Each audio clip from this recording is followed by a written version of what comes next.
My credit was ruined before I turned 18, and I spent a decade blaming a nameless hacker. At my father's retirement party, I overheard him laughing about how the kid was the perfect shield for his high-stakes gambling because her signature was so easy to forge. The rejection from the Willow Creek Apartments was just one more brick in the wall of a prison I didn't build. I sat in my beat-up car, the engine idling roughly, staring at the raindrops racing down the windshield.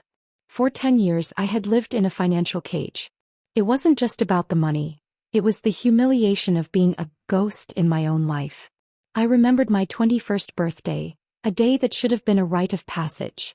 While my friends were toasted at bars, I was sitting in a dim corner of a public library, frantically calling a collection agency in Nevada to explain that I hadn't spent $6,000 on a vintage motorcycle.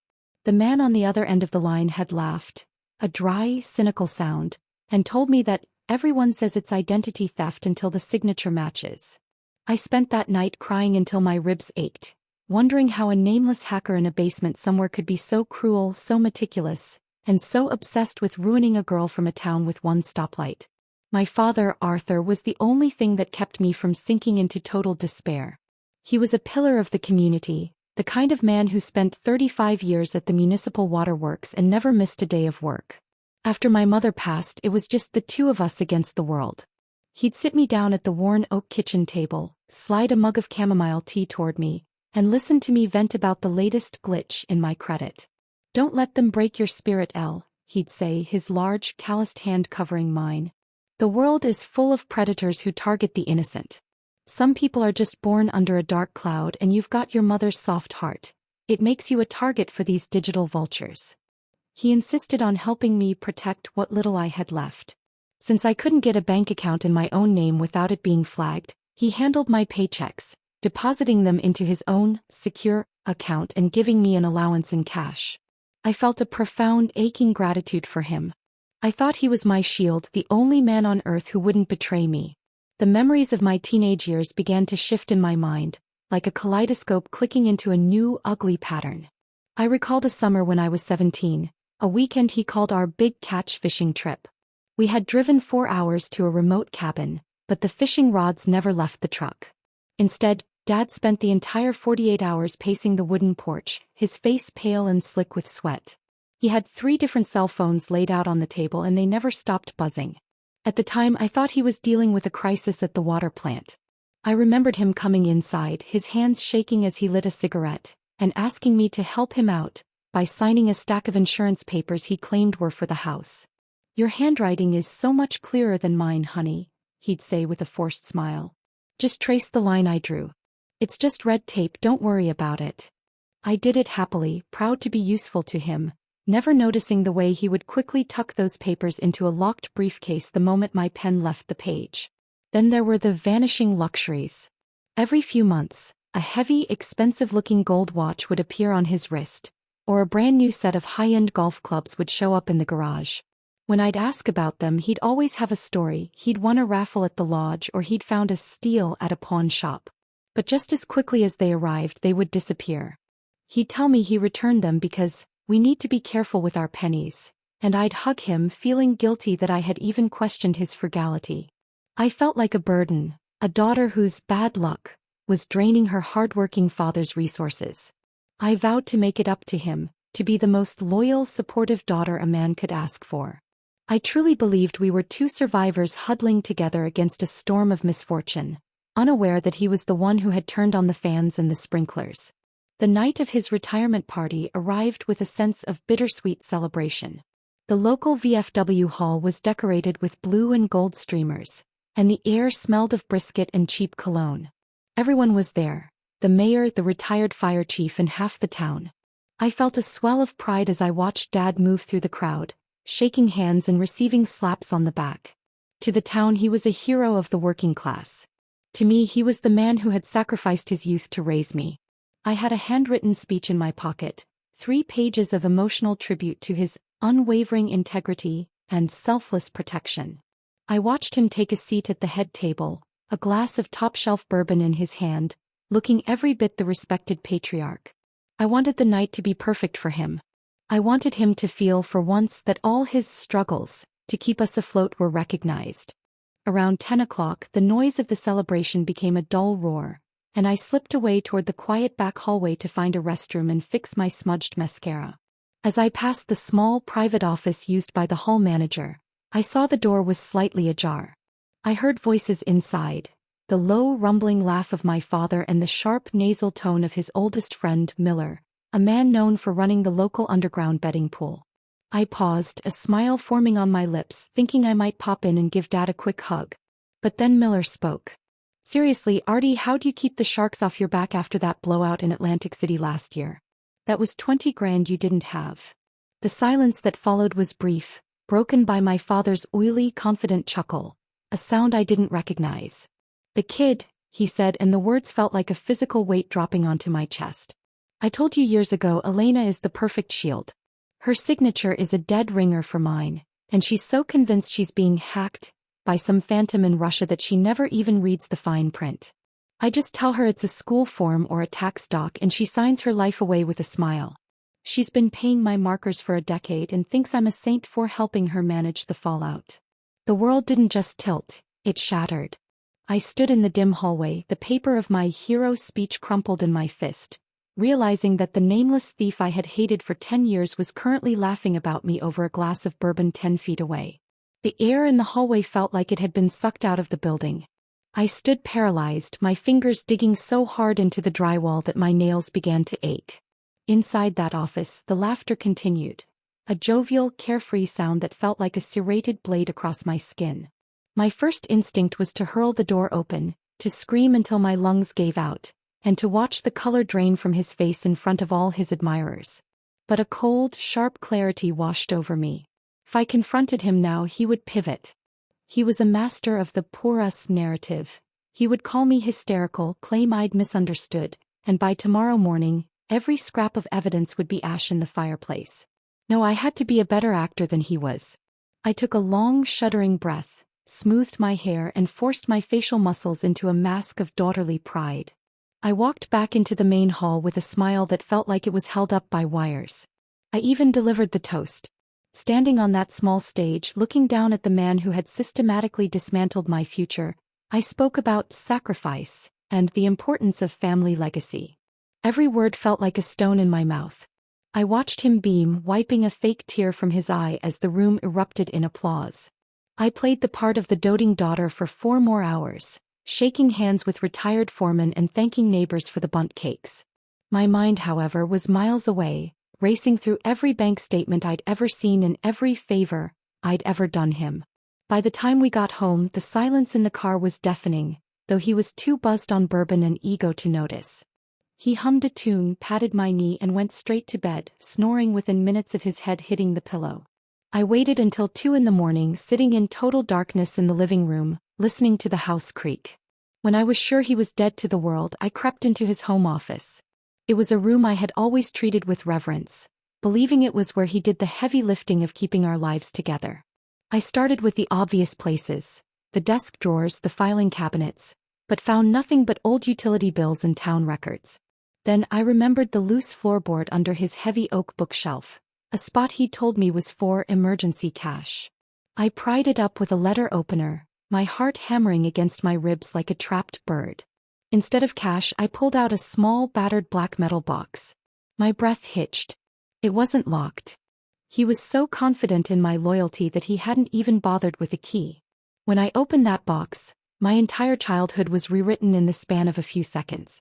Inside were plastic sleeves containing 6 different credit cards, all in my name. One of them had an expiration date from when I was 14 years old. My hands shook so violently the cards clattered onto the floor.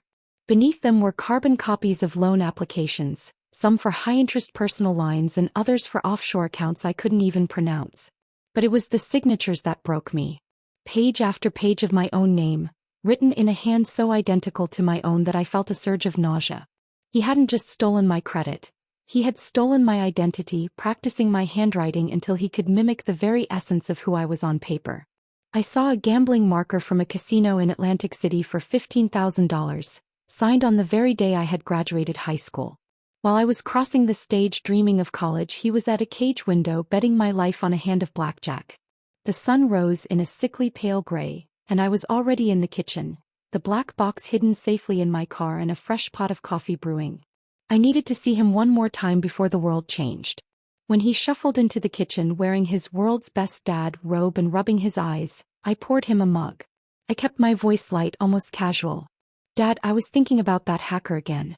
The one from the Willow Creek rejection. Do you think we should try the police one more time? Maybe there's new technology." He didn't even flinch. He took a slow sip of coffee, his face a picture of paternal sympathy. "Oh well, honey. We've been down that road. Those guys are ghosts, probably halfway across the world in some country that doesn't even have extradition. It's a tragedy, it really is, but focusing on it just reopens the wound. You have to learn to let go." The ease of the lie was chilling. There was no flicker of shame, no hesitation. To him, I wasn't a person, I was a resource.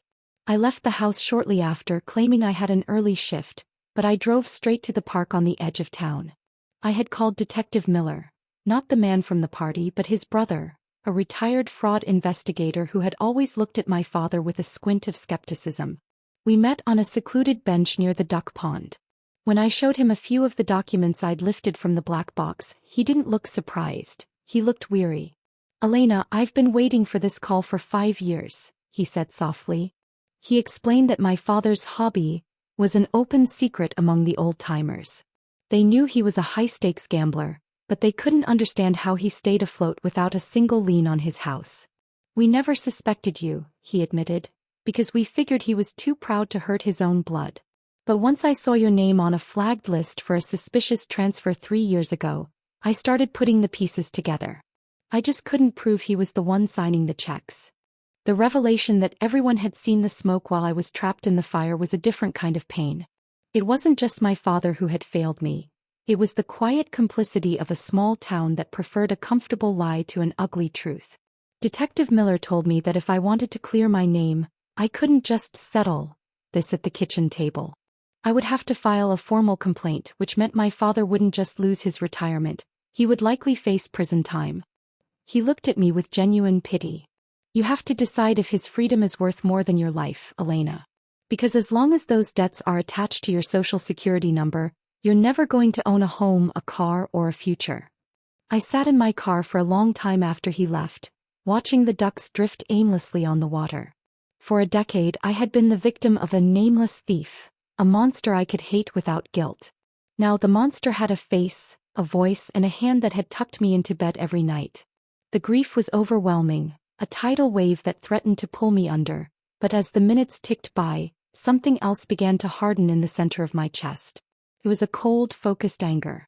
I thought about the jobs I didn't get, the apartments I couldn't rent, and the nights I spent crying over my bad luck, while he sat in the next room, satisfied with his handiwork.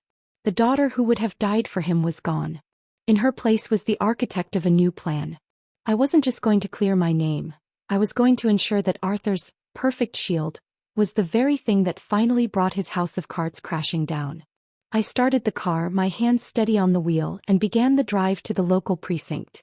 The precinct lobby smelled of industrial floor wax and stale coffee, a cold, sterile reality that stood in stark contrast to the cozy, life-filled home I had just left. I sat across from a credit restoration specialist named Sarah and a legal aid lawyer who looked like he hadn't slept since the 90s. Sarah flipped through the contents of the black box I had liberated from the floorboards, her lips thinning into a tight line with every page. "He didn't just borrow your name, Elena," she whispered, her eyes scanning a high-interest loan agreement from a predatory lender. "He sold it. To clear the slate, to scrub the Macau casinos and the Nevada defaults from my existence, the law required a blood sacrifice. I had to sign an affidavit of forgery, a formal declaration that the man who taught me to ride a bike was a criminal. When the lawyer pushed the final police report toward me, the pen felt like it weighed 50 pounds. I stared at the signature line. For a decade my name had been a weapon used against me. Now as I pressed the nib to the paper and signed with my own steady, authentic hand, it felt like I was finally reclaiming my soul. Every loop of the and every cross of the was a nail in the coffin of the ghost. But the legal paperwork was only the skeletal structure of my justice. The flesh of it required a confrontation. I didn't want him to just receive a summons in the mail. I wanted to see the moment the mask slipped. I spent the next 3 days in a state of hyper-focused calm, acting as the perfect daughter while I arranged a celebratory dinner at the most formal restaurant in town, a place called the Gilded Oak. I told him it was a late retirement gift, a way for us to toast to his new freedom and my hopeful future. As we sat down, the silver clinking against the fine china felt like the ticking of a countdown. The waiter poured a vintage red and my father leaned back, his chest puffed out, looking every bit the triumphant patriarch. "You're a good girl, Elle," he said, swirling the wine. "I always knew you'd pull through that credit mess. Resilience is in our blood." I watched him through the flickering candlelight, amazed at how he could sit there and praise my resilience when he was the very mountain I had been forced to climb. The appetizer plates were cleared and the tension in my chest reached a breaking point. I reached into my bag and pulled out a thick manila envelope, sliding it across the white tablecloth. "I have a gift for you, Dad," I said, my voice as level as a horizon line. He grinned, thinking perhaps I had bought him that gold watch he'd been eyeing. He opened the flap and pulled out the first sheet, the police report with my genuine signature at the bottom. I watched his eyes dart across the text. At first there was only confusion, then a slow, creeping shadow of realization. The silence at the table became a physical thing, heavy and suffocating. He didn't look up. He flipped to the next page, which showed the side-by-side comparison Sarah had prepared. His practice sheets of my signature next to the forged loan applications. The clatter of a fork dropping at a nearby table sounded like a gunshot. "What is this, Elena?" he asked, but the gravelly confidence in his voice was gone, replaced by a thin, reedy tremor. He tried to laugh it off, that same oily chuckle I'd heard in the hallway. "Is this some kind of joke? Some legal drama you're caught up in?" But when he finally looked at me, he saw that the girl who used to believe his every word had vanished. I laid the gambling receipts on top of the bread basket. "It ended the night of your party, Dad. I heard you talking to Miller. I found the box." The arrogance returned then, a flash of the predator behind the fatherly mask. He leaned in, his voice a harsh whisper. "You think you're so smart? I kept us afloat. Everything I did to keep this family from drowning. You owe me your loyalty, not this betrayal. I'm your father." I didn't blink. I just looked at him and said, "Loyalty ended when you chose a poker table over my life. You didn't keep us afloat, Dad. You used me as a life jacket while you tried to swim to a shore that doesn't exist." The finality of the moment was punctuated by the arrival of two plainclothes officers near the velvet-curtained entrance of the restaurant. I had timed it perfectly. My father's face went through a grotesque transformation, from anger to terror and finally to a pathetic, whimpering plea. He grabbed my wrist, his hand shaking. "Oh, don't do this. Think of the scandal. Think of what people will say." I pulled my hand away, feeling a strange sense of lightness. "Let them talk," I said. "For the first time in 10 years they won't be talking about me." As the officers approached and read him his rights, the restaurant went silent. The hero of the waterworks was led out past the shocked faces of his neighbors, looking small, gray, and desperately old. He didn't look like a mastermind anymore. He looked like a common thief caught with his hand in the till.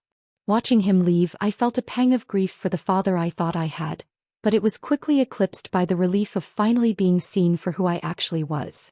The aftermath was a whirlwind of legal proceedings and a forced sale of the house to settle the debts he had racked up in my name.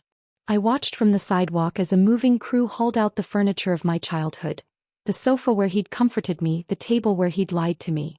It should have been heartbreaking, but it felt like a cleansing. The house wasn't a home, it was a crime scene. When the final bank letters arrived confirming that the fraudulent accounts had been closed and my credit score had jumped 300 points overnight, I didn't celebrate with a party.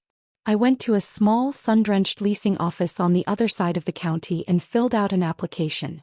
The first night in my new apartment was the quietest night of my life. There was no furniture yet, just a sleeping bag on the hardwood floor and a single lamp. I sat by the window looking out at the city lights, and for the first time since I was 17, I wasn't afraid of the mail. I wasn't afraid of the phone ringing. The ghost was gone, and the man who had created it was facing a cold cell and a colder reality. My heart was heavy with the loss of the man I loved, but my spirit was finally unburdened. I realized then that the price of the truth was high. It cost me my family and my history, but the value of the freedom I bought was immeasurable. I woke up the next morning, made a cup of coffee in my own kitchen, and for the first time in a decade I wasn't looking over my shoulder. I was looking straight ahead.